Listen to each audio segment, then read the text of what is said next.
السلام علیکم ورحمۃ اللہ وبرکاتہ۔ کیسے ہو دوستو؟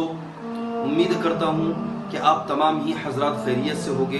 اللہ تبارک و تعالی آپ تمام ہی حضرات کو خیریت سے رکھے، عافیت سے رکھے۔ میرے دوستو، زندگی کے اندر آدمی اس وقت بہت زیادہ پریشان ہو جاتا ہے جبکہ اس کے روپیے، پیسے یا زیورات یا گھر میں رکھی ہوئی کوئی قیمتی چیز یا جیب کا پرس یا اور بھی دیگر چیزیں یا مال و دولت یا جائیداد یا پراپرٹی آپ سے چوری ہو گئی، آپ سے کسی نے چھین لیا، تو آدمی اس وقت بہت زیادہ پریشان ہو جاتا ہے، یعنی یہاں تک پریشان ہو جاتا ہے۔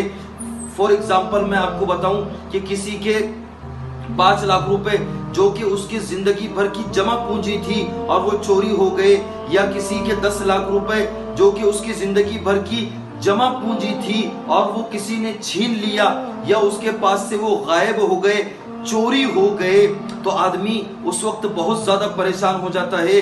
یہ اتنا پریشان ہو جاتا ہے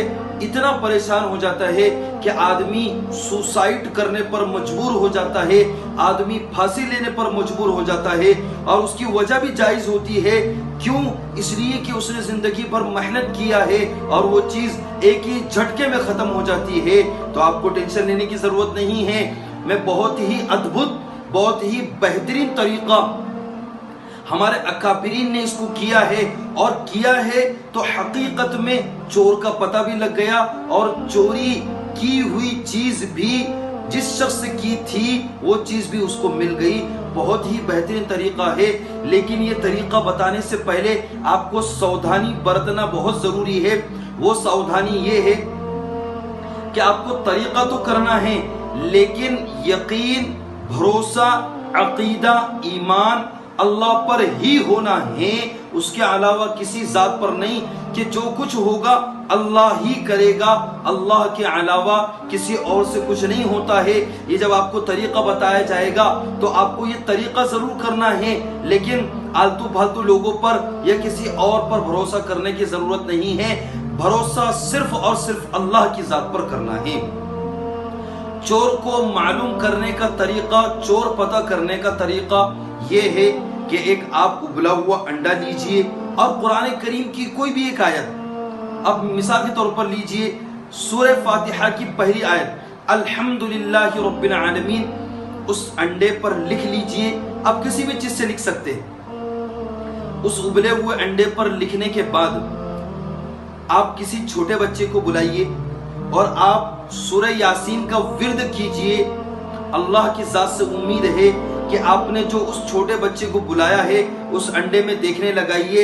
اللہ کی ذات سے امید ہے کہ اس انڈے پر جب بچہ دیکھے گا تو انشاءاللہ تعالی چور کا پتہ چل جائے گا۔ بس آپ کو یہ طریقے کو اچھے طریقے سے فالو کرنا ہے کہ ایک انڈے پر الحمدللہ رب العالمین یا قرآن کریم کی کوئی بھی سورت لکھنا ہے اور سورہ یاسین کا ورد کرتے رہنا ہے۔ اگر آپ سورہ یاسین پوری پڑھنا، نہ تو آپ اپنے جو آدھی ادھوری پڑھو گے، یا آپ کا دھیان کسی دوسری طرف رہے گا، یا آپ کا یقین اللہ کو چھوڑ کر کسی اور پر رہے گا۔ اگر آپ کا یقین نہیں ہے تو آپ کو چور کا بھی پتہ معلوم ہونے والا نہیں ہے۔ آپ یقین اللہ کی ذات پر رکھیے، انشاءاللہ تعالی چور کا پتہ 100% اللہ کی ذات سے امید ہے پتہ چل جائے گا، معلوم ہو جائے گا۔ وہ آپ کو چھوٹا بچہ جو کہ انڈے پر دیکھ رہا ہے وہ آپ کو بتا دے گا کہ اس نے چوری کیا ہے۔ آپ جائیے اور اپنے چوری کیا ہوا سامان جو آپ کے پاس سے چوری ہوا ہے وہ سامان لے کر آئیے۔ یہ ہمارے بہت سے اکابرین کا یہ طریقہ رہا ہے اور انہوں نے یہ ترکیب آزمائی ہے۔ لیکن میں آپ کو یہاں پر ایک بات بتاتا ہوا چلوں کہ حضرت شاہ ولی اللہ محدث دہلوی رحمۃ اللہ علیہ نے اپنی کتاب میں یہ طریقہ ضرور لکھا ہے، لیکن اگر آپ اس کو چھو چھا پر، یا ہمارے زمانے کے بہت سے طریقے ہوتے ہیں کہ آپ نے کسی کا نام لے لیا اور آپ جو ہے جا کر اسی کو پکڑ رہے یا اس سے اپنے بغض، عداوت، حسد، جلن کر رہے ہیں، تو یہ طریقے سے بالکل منع کیا گیا ہے۔ اگر آپ ایسا طریقہ کرتے ہو تو آپ کو چور کا طریقہ بھی معلوم نہیں ہوگا، اور اس سے آپ جو ہے چور کا طریقہ بھی معلوم نہیں ہوگا، اور یہ عمل، یہ طریقہ سکسیس بھی نہیں ہوگا۔ تو میرے دوستو، آپ کو یہ ویڈیو پسند آیا ہو تو اسے لائک، شیئر، کمنٹس اور سبسکرائب کیجئے۔ السلام علیکم ورحمۃ اللہ وبرکاتہ۔